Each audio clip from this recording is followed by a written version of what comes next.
สบายดีทุกคนวันนี้ก็สิมาพามาเบิ่งชีวิตในชนบทเนาะของหลานทั้งสองคนนาโนกับพุทธเนาะตอนเช้าเนาะสิมีการตักน้คู่มื้อแต่ละเช้าแบบนี้นี่คอยก็คอยเนาะความเมื่อยบ่อยากให้เว้าเลยนี่ผู้หนึ่งกันสิหันห้องป .5 และผู้หนึ่งสิหันห้องป .2 ธรรมศาสตร์ก็งามมีแต่เฮ็ดสวนกาแฟสวนกาแฟก็งามแท้นี่เนาะนี่เพิ่นก็อยากมาขอเบิ่งนี่ว่าบ่ต้องเบิ่งก็สิถ่ายเจ้าความขี้ดื้อไว้ให้ว่าแต่ความดุก็มีเนาะแต่สนบทเบิ่งแต่เสื้อเพิ่นติเกิบก็บ่มีเนาะชีวิตการเป็นอยู่ก็ลำบากน้ำก็บ่มีไฟก็บ่มีตักน้ำคู่มือเลิกมาตรงเฮียนตอนแรงก็ตักน้ำตอนเช้าลุกมาก็ตักน้ำก็ไกล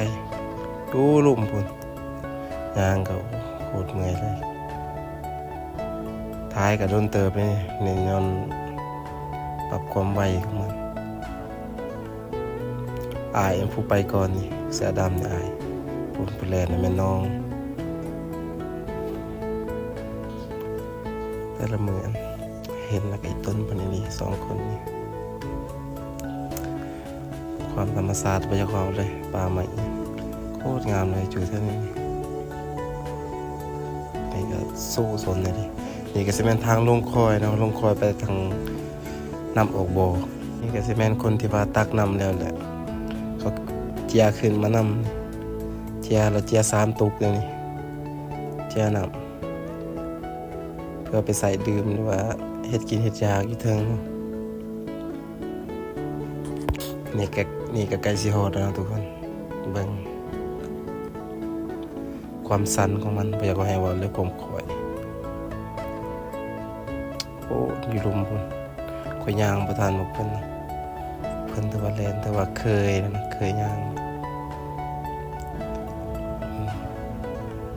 น้ำก็ออกค่อยๆนึกว่ามันน้ำสิออกแห้งน้ำออกบ่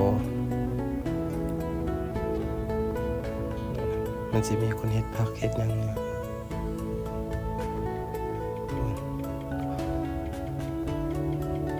อาบน้ำเนี่ยโอ้ไปอีก3 นาทีเนาะทุกคนก็มีแต่ซ้ำนี่แหละตักน้